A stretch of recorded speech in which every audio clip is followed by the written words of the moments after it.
24 December, Bosamulu Nekwodogu. 24 December, Bosamulu Nekwodogu. 24 December, Bosamulu Nekwodogu. 24 December, Bosamulu Nekwodogu. Happy birthday to my very good friend, Nnamdi. Right time.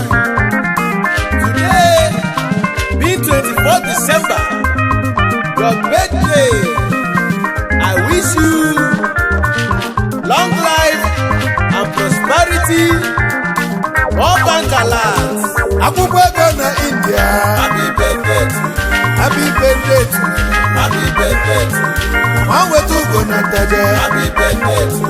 Happy birthday to you. Happy birthday to you. Nnamdi birthday time. Happy birthday to you. Happy birthday to you. Happy birthday to you.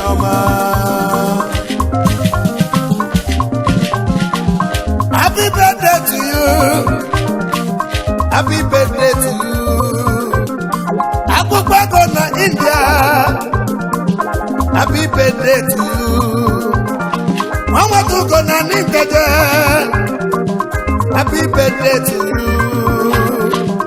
Azobulini elo. Happy birthday to you. Ezo Mala. Happy birthday to you.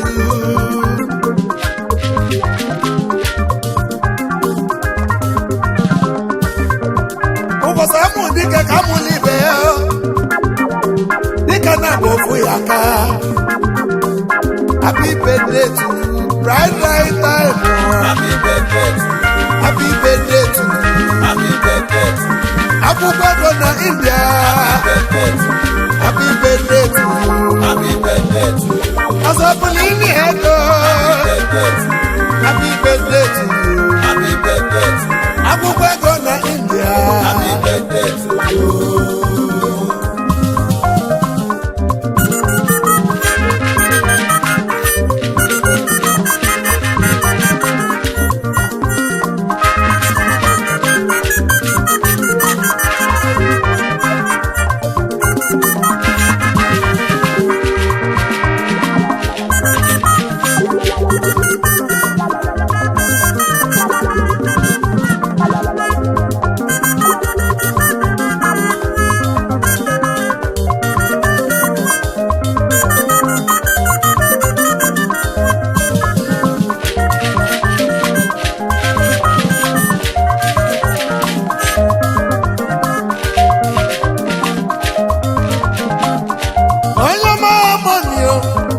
I am wishing happy birthday to you.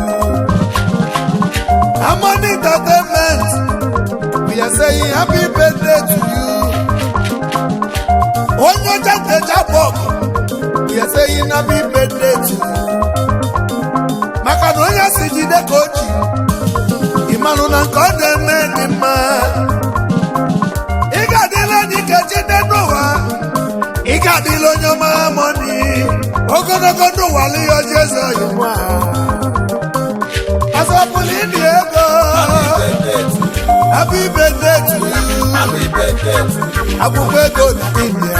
Happy birthday to you. Onyo jante jebiali. Happy birthday to you. Happy birthday to you. Happy birthday to you. Ogonogono wali oji. Happy birthday to you. Happy birthday to you. Happy birthday to you.